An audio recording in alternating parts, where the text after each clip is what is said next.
اس کے بعد ایک واقعہ بیان کیا گیا ہے کہ 60 آدمی نجران سے آئے. نجران یہ عرب کے اندر ایک ایریا تھا اور اس میں عیسائی لوگ رہتے تھے. تو 60 آدمیوں کا وفد آیا. اس میں ایہم، عبد المسیح اور عاقب، یہ 3 بڑے عالم 60 آدمیوں میں سے تھے. آتے ہی انہوں نے نبی کریم صلی اللہ علیہ وسلم سے مناظرے کی بات کی کہ ہم آپ سے بحث کرنا چاہتے ہیں. کہا کہ ٹھیک ہے بیٹھو. کہا کہ آپ یہ مانتے ہیں کہ عیسیٰ علیہ السلام بغیر باپ کے پیدا ہوئے؟ ان کا کوئی باپ نہیں تھا. اللہ کے رسول نے فرمایا بالکل بغیر باپ کے پیدا ہوئے. تو کہا کہ بغیر باپ کے پیدا ہوئے تو ان کو خدا مانا جائے؟ تو اللہ کے رسول صلی اللہ علیہ وسلم نے وہ آیت سنائی کہ ان مثل عیسیٰ عند اللہ کمثل آدم، حضرت عیسیٰ کی پیدائش آدم کی پیدائش کی طرح ہے. ارے یہاں کم سے کم باپ تو ہے، وہاں تو ماں باپ دونوں نہیں ہیں. تو سب سے عجیب پیدائش کس کی ہوئی؟ حضرت عیسیٰ کی کہ آدم کی؟ آدم کی پیدائش زیادہ عجیب ہے. کم سے کم یہاں باپ تو موجود ہے، باپ موجود نہیں ہے، ماں تو موجود ہے، صرف باپ نہیں ہے، اور وہاں تو ماں باپ دونوں نہیں ہیں. تو خلقت کس کی عجیب ہوئی؟ حضرت آدم علیہ السلام کی. پھر یہ جواب دیا گیا کہ بیٹا جو ہوتا ہے باپ کی طرح ہوتا ہے. تو اگر عیسیٰ علیہ السلام کو اللہ کا بیٹا مان لیا جائے تو بیٹا تو باپ کی طرح ہوتا ہے. بولے ہاں ایسا ہے. تو بیٹا کیسا ہے؟ چلتا ہے، کھاتا ہے، پیتا ہے، سب کچھ ہے، انسانوں کی طرح ہے.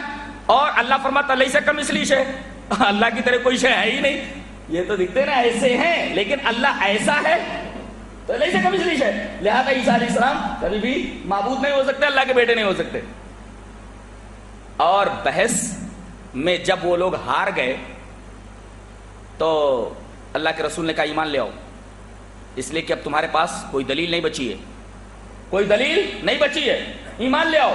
تو انہوں نے کہا کہ ہم ایمان نہیں لائیں گے، ہم ایمان نہیں لائیں گے. تو اللہ کے رسول صلی اللہ علیہ وسلم نے فرمایا مباہلہ کر لو. مباہلہ کب ہوتا ہے؟ بحث کے بعد.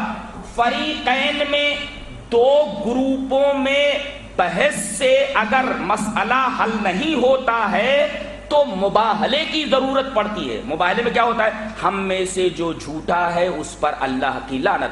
فنبتہل فنجعل لعنت اللہ علی الکاذبین.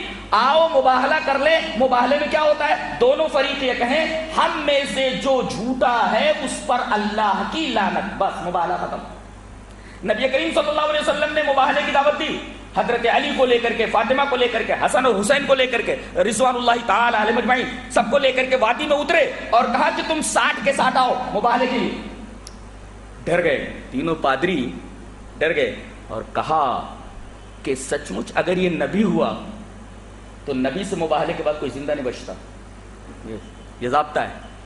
اگر یہ سچا نبی ہے تو مباہلے کے بعد کسی کو زندہ نہیں رہنا ہے.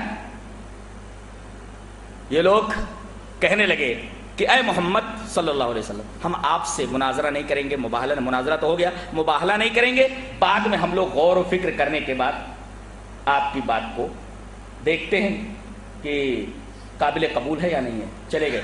نبی کریم صلی اللہ علیہ وسلم نے فرمایا اگر یہ لوگ مباہلے کے لیے وادی میں اترتے تو عذاب ان کے سروں پر آ گیا تھا، آگ برستی اور ایک بھی زندہ نہیں بچتا تھا.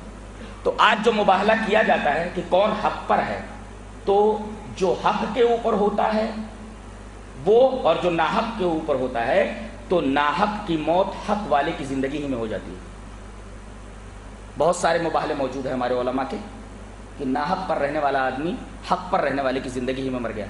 تو مباہلہ بہت سوچ سمجھ کر کے کرنا چاہیے. جی